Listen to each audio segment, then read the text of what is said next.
Hi, welcome to another episode of Stroke Warrior Radio's Stroke Survivor Stories. We have a repeat guest today, Kenyon Robinson from Jazzercise. How you doing, Kenyon? I'm doing well, thank you. Good. I'm glad to talk to you again. Nice to be here. Thank you Yeah, so much. yeah. That was one of the best interviews I thought we've done. Have you had a chance to listen at all? I have. I Oh, have. You good. have an incredible program lineup with so much good information. Well, thank you. Thank you very much. Well, I'm proud to say that we're in 15 countries now. Wow. Yeah, we're in thousands of followers, so it's really growing quite well. So, anyways, so how have you been? How's your recovery going? One day at a time. Well, why don't you remind our listeners when you had your stroke and what type? Sure. I had my stroke October 1st, 2019, hemorrhagic stroke on my left side. So it affected the right side of my body. Hemiparesis, aphasia. And it's just been a goal of mine to work at recovery every day, to work at physical therapy every day, to be positive every day. Because you go through the grief process of losing who you were, and then it becomes this process of identifying who you are now. Yeah, exactly. Tell me, do you communicate with many other stroke survivors now, or any support groups, or I communicate with other stroke survivors, yes. Support groups, I haven't really been an active participant. I do find it's helpful when I do. I have a girlfriend who runs a monthly support group meeting, and I always find that I learn from other survivors. Sometimes it's triggering, yeah, yeah, it but can be. It can be. sometimes you get that information that is inspiring or causes you to think a little bit differently, which Yeah, is important. yeah, it is. I mean, it's they keep calling it new normal. I'm getting, doing these interviews, there's phrases that I'm getting a little tired of, but new normal is one of them. And Yeah. there's a new normal that people I had to really learn what that was. It may not have been, I continue to do the same things I did before, but not as well. But I continue to do them better as long as I keep trying. Yes, Do you it's find so that also? important. Yeah. No, I 100% completely agree with that. Coming out of stroke is all about repetition, repetition, repetition, repetition. I think I shared my last interview that I sought physical therapy, and the therapist said, it takes 3 to 5,000 times to build one neurogram to have your mind begin to remember it. And he got to a point where I would count what the exercises were that we were doing. And I'd walk in, I'd say, we're at 2,801 today. And like, Kenyon, you're really counting it? Yes, I'm absolutely really counting this. Like, I need this to be natural again. I don't want it to be weird anymore. So Yeah. absolutely. Describe weird for me. Huh? What's in You said you don't want it to be weird. What's that mean? Um, so it's that feeling that in your mind you have the visual of what it is, but then your mind tries to communicate that to your body, and your body's so resistant towards what the mind wants to do. Okay. That's what I'm calling weird, because they've always functioned as one, mind Yeah. and body. You have a stroke and it's mind and on one side and body on the other, And and they're trying to re-engage that connect. do you find that the harder you try, the more it connects? Not always. Really? Not always. Sometimes I feel like my body is very resistant, a little stubborn. Huh? I find I get a little stubborn. I go, no, we're going to do this today.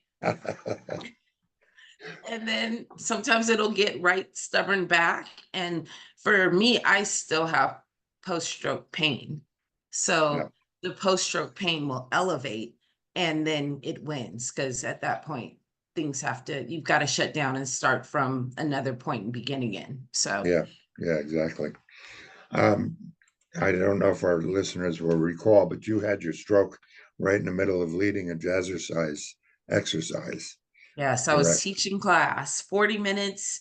I want to say I really think the stroke started before I started teaching class, but by the time we'd gotten through 40 minutes of cardio, that's when it began to take its toll. Yeah. Okay, okay. Did you get in the hospital within the time frame allotted to get that ATP or whatever that drug I is? I still have that question. Like I don't know. Oh, I have a copy of the records of my medical information. That's something I still can't find.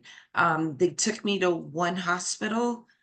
I don't remember going in the hospital. Like I remember yeah, being in the first yeah. hospital and then I was flown to another hospital and that I have no recollection So of. you probably didn't get it within time. The I don't time, know, yeah, but I need to find out. yeah. Yeah, That's kind of interesting to know because it's something your doctors may be interested in also, I think. yeah. Anyway, um, part of the reason I bring that up is how's the instructing going now? I mean, are you back into doing classes? Are you doing a little bit at a time or doing too much? No, not too much. No, I'm back into doing classes. Right now, I do a class with 55 plus, and it's not to say anything about people who are older. It's just not. Um, but it's given me an opportunity to kind of break movement down and talk about where it starts and where it can grow to.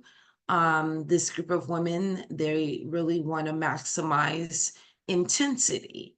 And so that's what we do on a weekly basis. And it gives me a chance to relearn movement in a way that I once knew it before. Is it perfect? No. Yeah, yeah, exactly. Do we try? Absolutely. And I feel like we're all growing stronger together. So I feel rewarded by that. Um, I still have my studio. I have 10 wonderful instructors who are amazing. I watch them. I think the world of them, and I take their classes looking to grow my confidence. I had a unique opportunity. The corporate office of Jazzercise has an on demand program, and they allowed me an on demand segment where I got to teach. And for a jazzercise instructor, there's no higher compliment than that. Yeah, So I sometimes it made me think in the way that about how people see me and how I see myself. So though that message of confidence still needs some reconnecting, still needs some work. yeah, exactly. Well, congratulations. That's pretty Thank cool. you. I'd love to have you send me the link so I can take a look at it. Absolutely. Yeah, I'll do that. we'll even share it on our website if you want. Oh, wow. I'll Yeah, let them know. you are on our website, the Jazzercise. It goes right to your location. I didn't know that. Thank Oh, you. of course, as a contributor, we put you on there. Thank you so much. So Oh, yeah. that's just made my Friday. Oh, cool. Good. Very good. Do you find what do you find that's getting maybe harder and maybe easier? Um, that's a really good question. Going through the stages of the grief process, I find some days is getting harder. What's getting easier?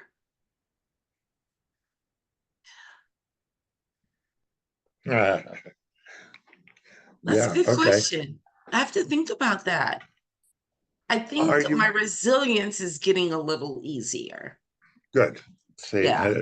my kind of my point is that, for example, cooking, it was a very slow process for me, but it's getting a lot easier now, and I cook like crazy, Italian food all the time.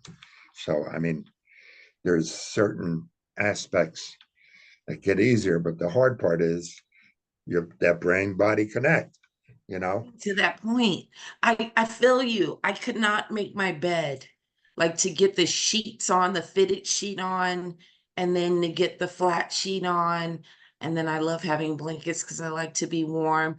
But making the bed would take, like, from laundry out of the dryer to the mattress would take an hour.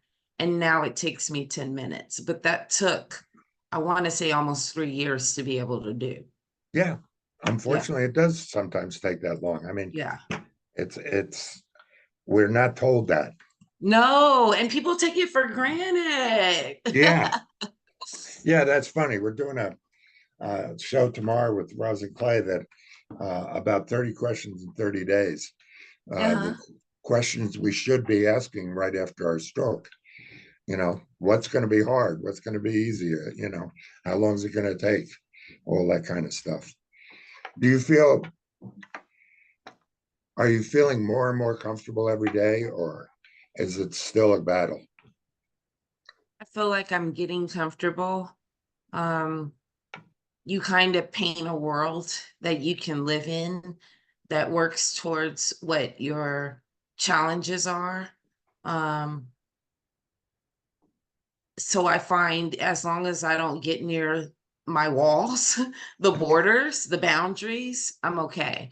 If I'm put in a situation where it's tested and I come through, I feel like that's amazing. An example, my son runs track, and last weekend he had he had an event that was 2 days.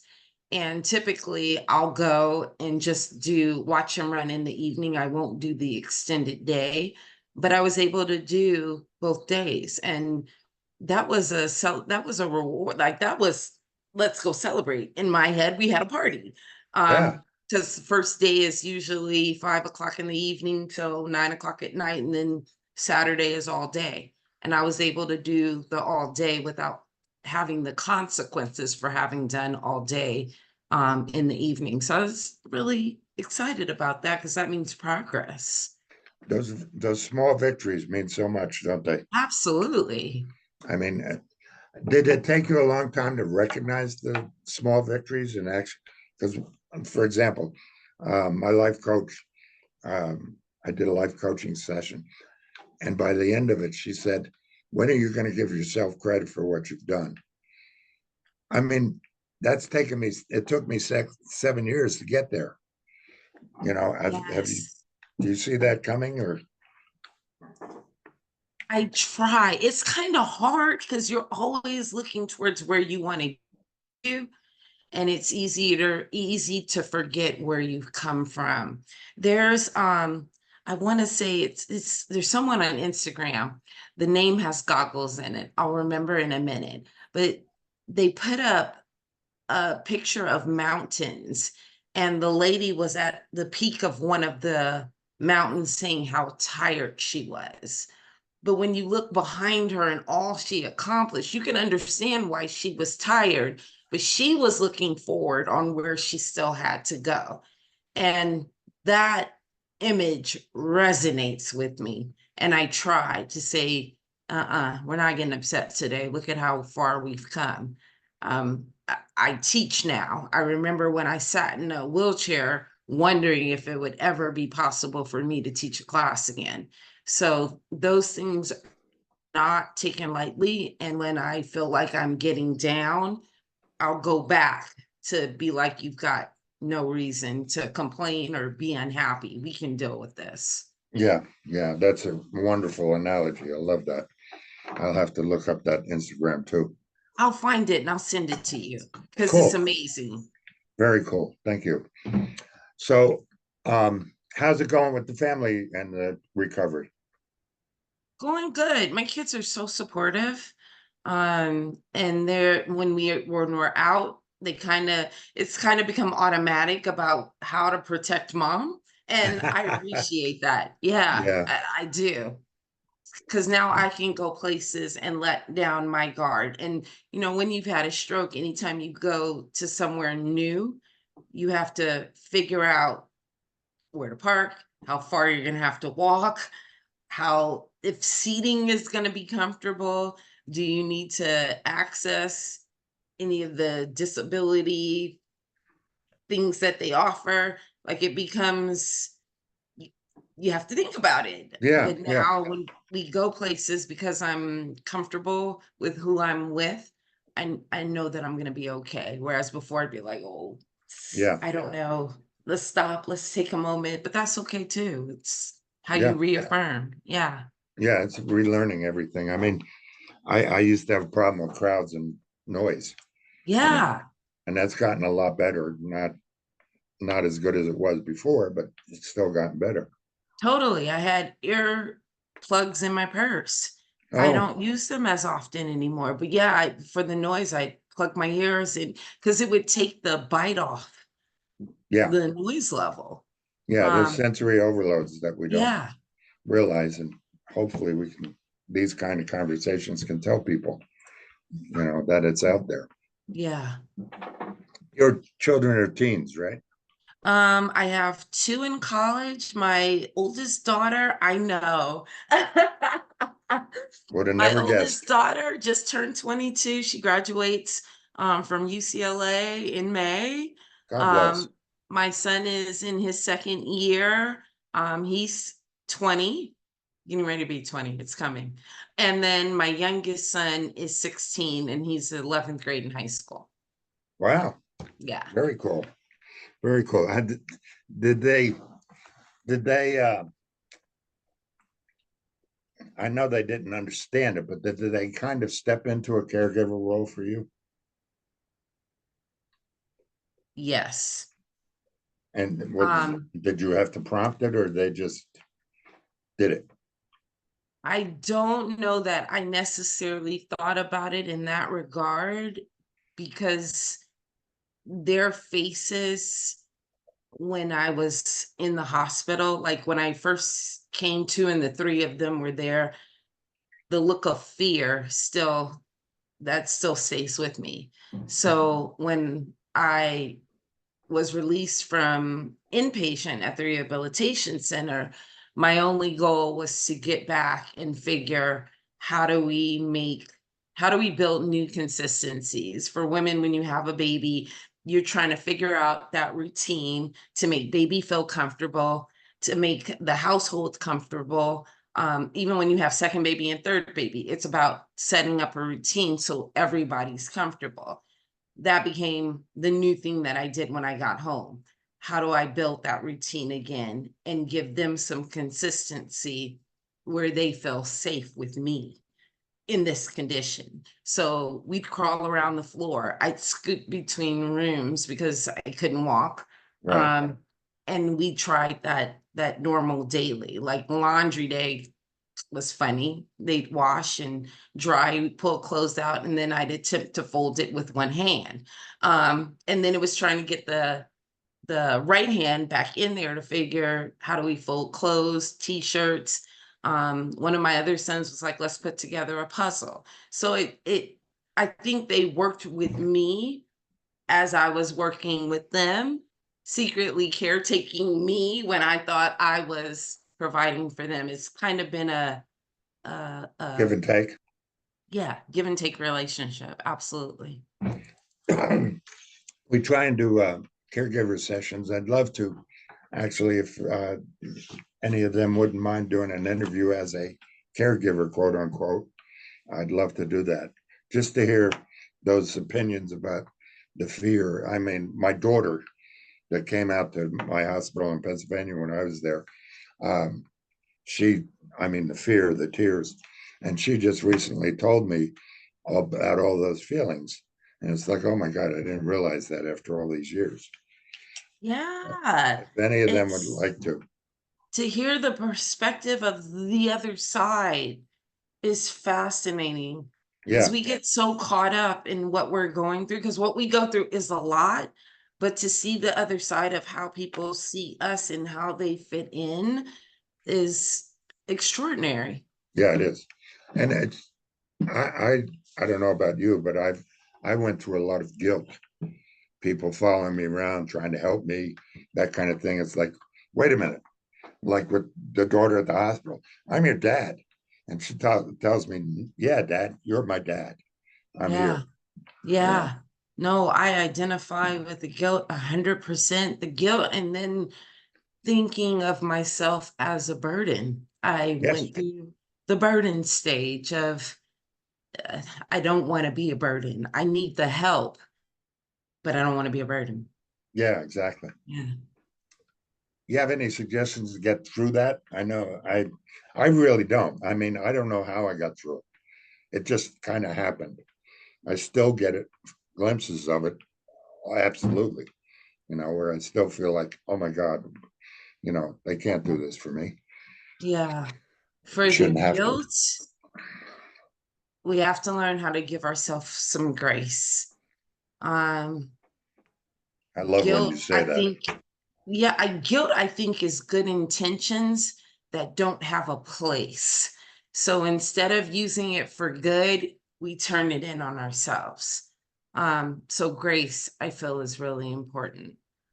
For the burden part, I don't have an answer for Yeah, that. I wish I did too, but it's there, and it's something we all need to be aware of. Yeah, It took a while to be aware of the fact, hey, I'm going through this myself because of the guilt and feeling like I'm a burden. absolutely. And then people will say, I don't understand how you could think that, but Yeah, we're trying to, I guess, buy the time or use the times that we really need help for when we need help. yeah, Um, I'm gonna have to think on that one. And when yeah. I have an answer, we'll talk again. Sounds good. Sounds real good.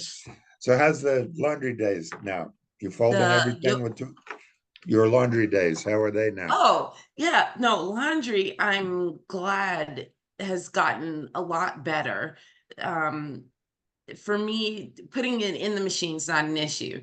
Getting it from the machine to the dryer was an issue.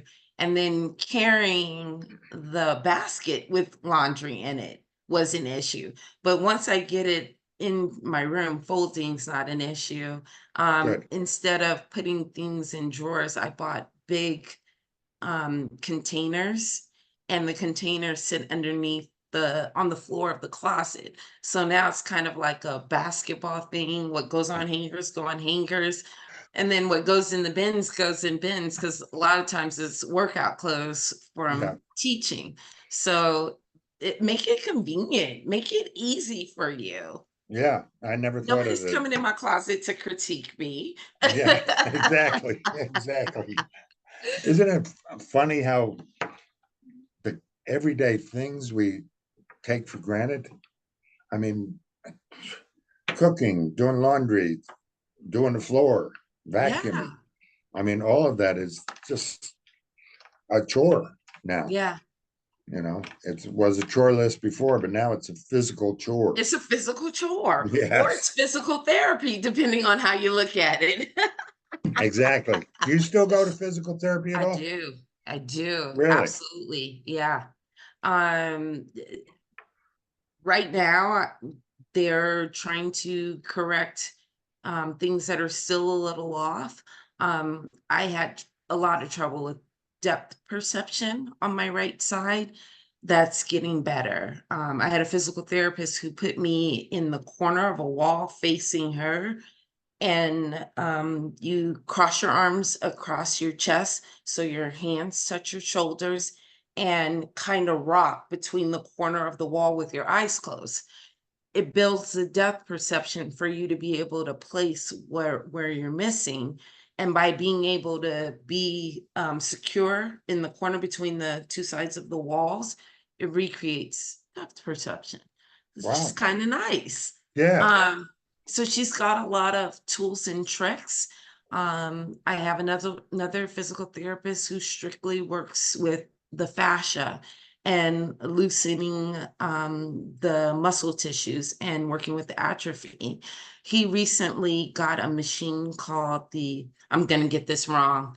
Oh, Dean, don't kill me. It's called the SRT, and it delivers shocks, electric shock to the areas that are not responding, not painful or Yeah, anything. I don't yeah, want anybody to think I'm um, yeah. A not right masochist. because I need to Yeah, be shocked to feel better. It's not that. yeah. But it really works on those areas and it redevelops the tissue and helps new tissue growth. And it's been amazing, amazing. I Wow. don't have nearly the pain that I had before we started this process. So, I've been video journaling it, and once we get a little bit further, I'm gonna put the video out so people can see just how amazing this is. Like, from the Wonderful. drop foot, the neuropathy, pain in the ribs, back pain, sciatica, it's an answer for it all. Yeah, you didn't have those pain issues before the stroke, right? No. Yeah, I had some of them, but they were expanded after my stroke. So I mean, Yeah. I still, Multiply, yeah. personify. Yesterday Yeah. I went for a chiropractor and massage. I mean, 8.5 years later, I'm still working on my back. Yeah. It's unfortunate, but it's part of the journey. I mean, what's that saying? It's not the destination, it's the journey that matters, Correct. and we have to be our own journey sometimes. Yeah. Do you find that you're getting better at self-care? Slowly but surely. Yeah. Self-care was something I had to implement for the chronic pain. Yeah, It actually became a way of rewarding myself for getting through some of the task and bringing down the pain level. They really, really enforce, even if it's just 5 minutes for one day in the week. And then if you grow it from there, great, but it has a significant impact. Even in sleep hygiene, it has a significant impact. So, yeah. yeah, self care, very, very important. How about self-advocacy? Oh, 1,000%. Yeah, that's an interesting word and concept, and it takes a while to learn it, but you got to fight It for yourself. Yeah, it really does. I had the thought very early on in the stroke, and if anybody steals this idea and makes it happen, I'm not coming after you to see you because I think we need it. I thought about having kind of like where you could rent an advocacy per a best friend to go to appointments and let them so that way it doesn't feel like the doctor's ganging up on you because our thoughts don't happen sometimes as quickly as we like them to. And so I'll leave an appointment and then something will hit and I feel horrible that I never got the chance to say it or ask for what I need. But I figure if you can communicate with this person before an appointment, if they're aware, then they can help. And maybe it's as simple as getting a family member to go with you. I don't know. But I Yeah, thought about having a best friend come and we can yell at the doctor together and that way the person who's in need is covered for when it's done, but you have to advocate even if it means writing it down or preparing yourself before appointments yes, so you have in mind the things that you want to cover. I find writing I'm not fully writing yet. I go to the notepad app in my phone for everything. When the thoughts come, I'll either have Siri put it in or I'll type it later about things I want to ask, um, so that I know I'm covering the full basis of me. yeah. I agree with that. I just started, thanks to my occupational therapist, Tony, I just started a little better organization. You know how crazy I was when I started the radio. Um, but I just started an organization thing with her, and that includes my doctor's appointment. I make a list of questions. You know, I've actually started recording my doctor's appointments so I can Yeah. remember. because the memory issues are still there. Yeah. So I recorded and I could go back later and look. So, Yeah. there's all kinds of tools. You just have to be creative sometimes. Very much so. Kenya, it's always a pleasure to talk to you. You are Thank you. incredible. I love it when you bring up grace. That that is just so great. Anything else you want to add today? Uh, no, it's always a privilege to talk to you. Well, thank you very I much. appreciate this time. Thank you. Thank you very much. You have a great day. You too.